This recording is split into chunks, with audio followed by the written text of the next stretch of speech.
So now we're going to take another look at CSS rule sets, and we're just going to go over what I already showed you quickly in the previous video. And this is something which you just have to ingrain in your mind.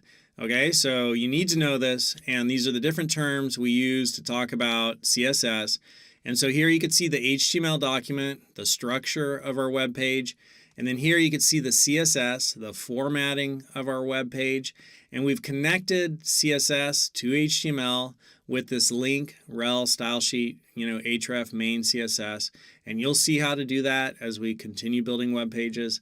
And then here is our CSS. And we're going to be talking about the CSS right here. This is a rule set, right? So that's the rule set right there. And this part right here is the selector. So you just need to know that's the selector. That's how we're selecting something on the page. Header is selecting header. This is an element selector. There's different selectors we can use. and this one is an element selector, right? Or a tag selector. You'll hear it talked about both ways. All right, so we're selecting all header elements in this document. There's only one, so we're selecting that one. If there's more, it would select all of them. So this is a rule set. That's the selector. Here is the declaration block. So we talk about code blocks in programming. Anything between curly braces is a block. So here's a code block. This is the declaration block. And inside the declaration block are declarations. And each declaration is made up of a property and a value. So there's the property, there's the value. That's it.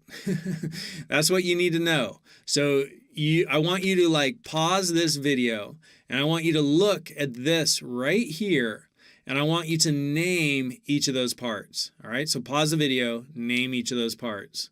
Have you done it? All right, cool. So you should have said this is the selector. It's a tag selector. There could be other types of selectors. Here is the declaration block. It holds declarations. There are all the declarations. And each declaration has a property and a value. So you need to know selector, declaration block, declarations, and each declaration has a property and a value. You need to know those 5 terms right there: selector, declaration block, declarations, properties. So and values, those would be the 1, 2, 3, 4, 5. There are the 5.